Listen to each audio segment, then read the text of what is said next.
Hello বন্ধুরা, আজকে আমি চিচিঙ্গা দিয়ে চিংড়ি মাছ আর কাঁঠালের বিচি দিয়ে দারুণ একটি রেসিপি নিয়ে এসেছি। চিংড়ি মাছ তো খেতে সবাই ভালোবাসে, কিন্তু অনেকে খেতে ভালোবাসে না। এইভাবে যদি চিংড়ি মাছ রান্না করো তাহলে খেতে খুব ভালো লাগবে। আর এই সময় তো কাঁঠালের বিচি প্রায় সব ঘরেই আছে, আর চিচিঙ্গা দিয়ে এই কাঁঠালের বিচি যদি তোমরা রান্না করো তাহলে খেতে খুব ভালো লাগবে। একবার অন্তত ট্রাই করো। দুপুরবেলায় গরম ভাতের সাথে এরকম তরকারি হলে খাওয়াটা খুব জমে যাবে। তো চলো রান্নাটা শুরু করা যাক। তো দেখো বন্ধুরা, এখানে চিচিঙ্গা কেটে নিয়েছি, আর এর সাথে আমি কাঁঠালের বিচিগুলো খুব ভালো করে পরিষ্কার করে নিয়েছি। আর এখানে আলু ডুমো ডুমো করে কেটে নিয়েছি, আর এর সাথে আমি দেখো চিংড়ি মাছ কেটে ধুয়ে পরিষ্কার করে নিয়েছি। তো এবার চলো রান্নার দিকে যাওয়া যাক। তো গ্যাস অন করে কড়া চাপিয়ে দিয়েছি, কড়া গরম হয়ে গেছে। এখানে সর্ষের তেল দিয়ে দিলাম। তো আমি তেলটা খুব ভালো করে আগে গরম করে নেব। তো তেল যখন খুব ভালো গরম হয়ে যাবে তখন গ্যাসের ফ্লেমটা একদমই লো করে দিয়ে এর মধ্যে আমি চিংড়ি মাছ দিয়ে দেব।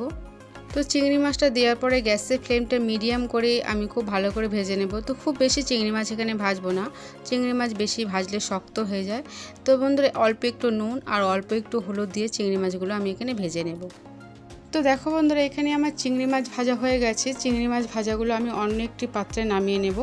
এই কড়াতেই আমি বাকি রান্নাটা করব। তো বন্ধুরা, এই গরম তেলের মধ্যে আমি কেটে রাখা আলু দিয়ে দিলাম, আর তার সাথেই আমি কাঁঠালের বিচিগুলোও দিয়ে দিলাম। তো এর সাথে আমি অল্প একটু নুন আর অল্প একটু হলুদ দিয়ে লাল লাল করে ভেজে নেব।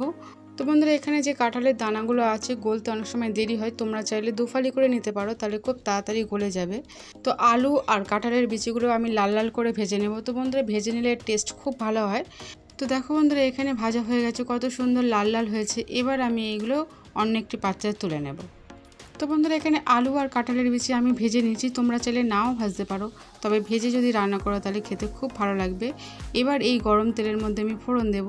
তো দেখো বন্ধুরা, এখানে একটা তেজপাতা, দুটো এলাচ, দুটো লবঙ্গ আর অল্প একটু ডালচিনির ফোড়ন দিলাম, আর এর সাথে আমি দিয়ে দিলাম অল্প একটু জিরে। এবার আমি এটা নেড়ে ছেড়ে নেব। যখন এর মধ্যে থেকে একটা সুগন্ধ উঠবে তখন আমি এর মধ্যে দিয়ে দেব দেখো পেঁয়াজ কাটা। তো পেঁয়াজটা আমি মিডিয়াম ফ্লেমে লাল লাল করে ভেজে নেব। তো দেখো বন্ধুরা, এখানে আমার পেঁয়াজ ভাজা হয়ে গেছে। এবার এর মধ্যে আমি টমেটো দিয়ে দেবো। তো এখানে আমি মিডিয়াম সাইজের একটা টমেটো দিয়ে দিলাম, আর সাথে সাথে আমি নুন দিয়ে দিলাম। তো টমেটো দেওয়ার সাথে সাথে যদি নুন দেওয়া যায় তাহলে টমেটোগুলো খুব তাড়াতাড়ি গলে যাবে। তো বন্ধুরা, আমি এখানে খুব ভালো করে ভেজে নেব যতক্ষণ না পর্যন্ত টমেটো গলে যাচ্ছে। তো দেখো বন্ধুরা, এখানে আমার পেঁয়াজ টমেটো ভাজা হয়ে গেছে। এবার এর মধ্যে আমি গুঁড়ো মশলা দেব। তো প্রথমে আমি 1 চামচ হলুদের গুঁড়ো দিলাম, এর সাথেই দিয়ে দেবো 1 চামচ লঙ্কার গুঁড়ো, আর দেবো 1 চামচ ধনের গুঁড়ো, আর দেবো হাফ চামচ এখানে জিরের গুঁড়ো। আর তরকারি খুব ভালো রং আনার জন্য আমি এখানে দিয়ে দিলাম 1 চামচ কাশ্মীরি লঙ্কার গুঁড়ো। তো বন্ধুরা, এবার আমি এর মধ্যে কিছু বাটা মশলা দেবো। তো এখানে কী কী আছে দেখে নাও। তো এখানে আছে একটা শুকনো লঙ্কা, আদা কুচোনো, রসুন কুচোনো, 1 চামচ গোটা জিরে মরিচ, 1 চামচ সর্ষে, অল্প একটু পেঁয়াজ কাটে। এবার আমি খুব ভালো করে এটাকে বেটে নেব। তো দেখো, এখানে আমার মশলা বাটা হয়ে গেছে।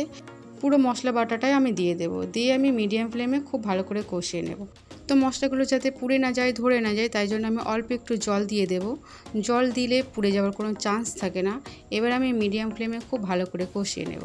তো এই সময় যদি ভালো করে মশলা কষানো যায় তাহলে আদা রসুন পেঁয়াজের কোনো কাঁচা গন্ধ থাকে না, আর তরকারির টেস্ট খুব ভালো হয়। তো দেখো বন্ধুরা, এখানে আমার মশলা কষানো হয়ে গেছে, মশলার গা থেকে তেল ছেড়ে দিয়েছে। এবার এর মধ্যে আমি দিয়ে দেবো ভেজে রাখা চিংড়ি মাছ। তো বন্ধুরা, চিংড়ি মাছটা দেওয়ার পরে আমি মিডিয়াম ফ্লেমে খুব ভালো করে চিংড়ি মাছটা কষিয়ে নেব। তো বন্ধুরা, এরকমভাবে যদি মশলার সাথে চিংড়ি মাছ কষানো যায় তাহলে চিংড়ি মাছের টেস্ট খুব ভালো হয়। তো আমি 2 মিনিট এইভাবে কষিয়ে নেব।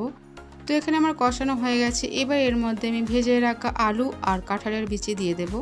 এবার আমি মিডিয়াম ফ্লেমে একসাথে খুব ভালো করে কষিয়ে নেব। তো বন্ধুরা, এইভাবে যদি তোমরা কষিয়ে রান্না করো তাহলে খেতে খুব ভালো লাগবে। তো দেখো বন্ধুরা, এখানে কষানো হয়ে গেছে। এবার এর মধ্যে আমি দিয়ে দেবো চিচিঙ্গে কাটা। তো বন্ধুরা, যখন আমি চিচিঙ্গেটা দেবো তখন গ্যাসের ফ্লেমটা একদমই লো করে দেবো, নাহলে কিন্তু তলা থেকে মশলাগুলো পুড়ে যাওয়ার চান্স থাকবে। তো আমি চিচিঙ্গাটা দেওয়ার পরে গ্যাসের ফ্লেমটা মিডিয়াম করে খুব ভালো করে কষিয়ে নেব। তো বন্ধুরা, আলাদা করে কোনো জল দেবো না। তো যখন কষানো হবে চিচিঙ্গা থেকে এমনি জল ছেড়ে দেবে। তো আমি এখানে 4 থেকে 5 মিনিট খুব ভালো করে কষিয়ে নেব। এই সময় কষালে সবজির যে একটা কাঁচা গন্ধ থাকে একদমই চলে যাবে, আর তরকারির টেস্ট খুব ভালো হবে। তো দেখো বন্ধুরা, এখানে আমার কষানো হয়ে গেছে, কত সুন্দর রং এসছে। এবার এর মধ্যে আমি জল দিয়ে দেব।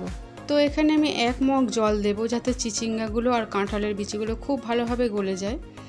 এবার আমি খুব ভালো করে নেড়ে ছেড়ে দেব। তো গ্যাসের ফ্লেমটা হাই করে দিয়ে ঢাকা চাপা দিয়ে আমি 10 মিনিটের জন্য ছেড়ে দেব। তো ফিরে এলাম 10 মিনিট পর।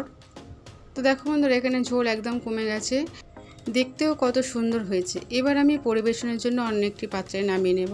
তো আশা করি বন্ধুরা আমার এই রান্নাটা তোমাদের খুব ভালো লেগেছে। ভালো লাগলে চ্যানেলটাকে সাবস্ক্রাইব করো, লাইক করো, আর দেখার জন্য অনেক ধন্যবাদ।